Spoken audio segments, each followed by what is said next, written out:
DNA proves evolution. Yes, boys and girls, we have evidence from molecular biology. Percentage of DNA sequences is talked about here. It says Darwin speculated all forms of life are related. This speculation has been verified. You think DNA has verified Darwin's theory? That's stupid. DNA is unbelievably complex. The DNA molecule in your body, the deoxyribonucleic acid, is the most complex molecule in the universe. If you took it and unwound it and unwound it and unwound it and unwound it and unwound it, if you could ever get the thing untangled, it'd be about 7 feet long. And it'd be like a twisted ladder. Each half of the ladder is called the genes. That thing splits all the way down the middle, recombines when you make a new baby, and it gets all back together, and winds itself all back up. Unbelievably complex.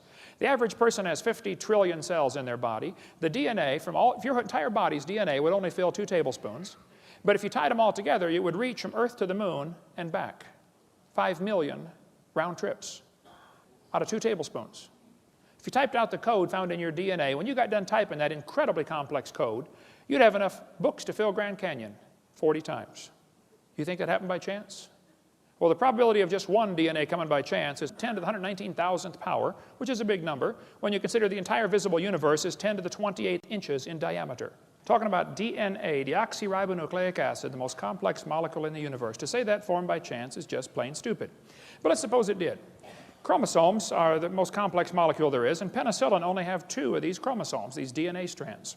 So they must have evolved first, and then slowly over millions of years, they got some more chromosomes and turned into a fruit fly. They have 8. Very slowly over millions of years, they developed more chromosomes and became a tomato, or possibly a housefly. They're twins. It's very tough to tell the difference between these two. And then slowly evolved into a pea, and then over millions of years, it became a bee. Now there you can see the similarity. Pea, bee, very similar, okay? And slowly, over millions of years, we had triplets. Either the possum, the redwood tree, or the kidney bean came first. I'm not sure.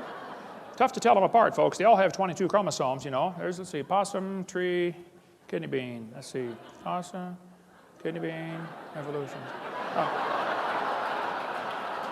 And then slowly, over millions of years, we evolved enough chromosomes to be a human. Here we are with 46.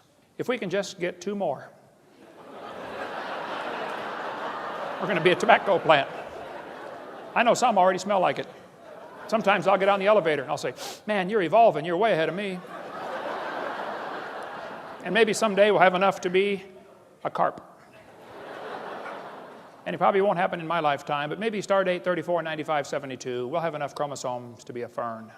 Why don't they talk about the chromosome number as evidence for evolution? DNA happened by chance? I'm sorry, that's stupid. Now, you might not like the idea of there being a creator because that means you might have to answer to that creator someday. Okay, well, I can't help you then.